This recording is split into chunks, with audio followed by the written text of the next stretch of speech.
မင်္ဂလာပါရှင်ဒါကတော့ကလေးတွေအတွက်ပဇွန်တုပ်စီပြန်ဟင်းချက်ထားတာဖြစ်ပါတယ်ကျမရဲ့ကလေးတွေကဒီပဇွန်တုပ်ကိုအနှင်းများများနဲ့ချက်ရင်အရန်ကိုကြိုက်ပါရဲ့ရှင်ကဲကျမရဲ့ချက်နည်းလေးကိုလည်းလိုက်ကြည့်လိုက်ရအောင်ရှင်အရင်ဦးဆုံးပဇွန်တွေကိုခွာလိုက်ပါမယ်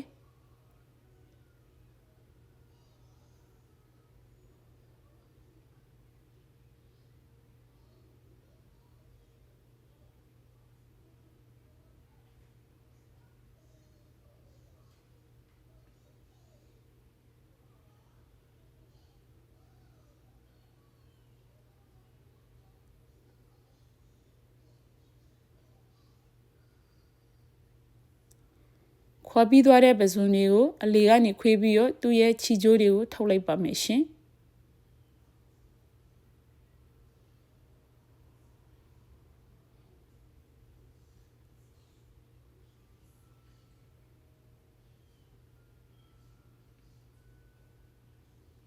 ကဲထုတ်လို့လည်းပြီးသွားပြီခြေကျိုးတတ်စင်ထားလိုက်ပါမယ်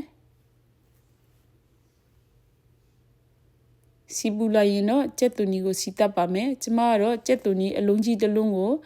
ကြိတ်ထားတာဖြစ်ပါတယ်အနည်းရအောင်လို့တည်တည်လေးတွေကြိုက်လိုက်ပါရဲ့ရှင်ကြက်သွန်ကြီးများများထည့်ရင်ပိုကောင်းပါတယ်နော်အနည်းများများရရင်တော့ကလေးတွေကထမင်းနဲ့နေစားလို့အရန်ကိုကြိုက်ပါတယ်ခရမ်းချီသီးနှလုံးကိုလည်းကျမကြိတ်ထားပေးလိုက်ပါတယ်စနွေးထည့်မယ်ကြိတ်ထားတဲ့ခရမ်းချီသီးအနှစ်ကိုထည့်ပြီးတော့စီတက်ပါမယ်ခရမ်းချီသီးတွေအစိမ်းနဲ့ပြောက်တဲ့အထိစီတက်ပေးလိုက်ပါမယ်ရှင်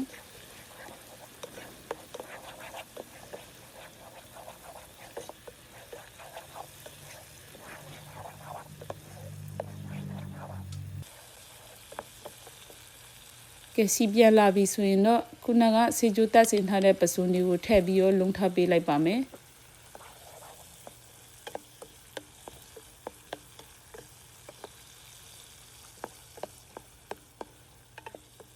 အနှင်းများများလေးနဲ့အရန်ကိုစားလို့ကောင်းပါတယ်ရှင်ကျမကကလေး2ယောက်တနတ်စာအတွက်ပဲပစုံကနည်းနည်းလေးပဲချက်ပါတယ်စားအနည်းငယ်နဲ့အရသာမှုထည့်လိုက်ပါတယ်အရသာမှုမထည့်ရင်လည်းတကယ်ချိုးပြီးသားဖြစ်ပါရဲ့နော်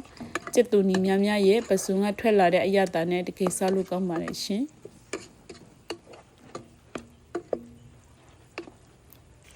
ကလေးဟင်းဆိုတော့တခြားအရသာတွေမထည့်တော့ပါဘူးရှင်ကဲရေလေးနည်းနည်းထည့်လိုက်ပါမယ်နော်ပစုံကြီးကတောင်းတောင်းဟင်းနဲ့မနေပဲပြပြအီအီလေးစားလို့ရအောင်ရေလေးထည့်ပြီးတော့ချက်ပါရရှင်